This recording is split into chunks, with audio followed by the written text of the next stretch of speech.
आज की दुनिया में अगर व्यक्ति ने सबसे ज्यादा कुछ खोया है तो श्रद्धा खोई है।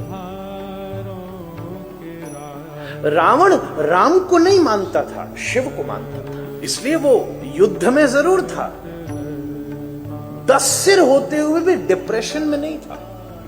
हमारे एक सिर में घुसा हुआ है डिप्रेशन, उसके 10 थे, उसके बाद भी वो अवसाद का रोगी नहीं था, क्योंकि उसको अपने शंकर पर विश्वास था।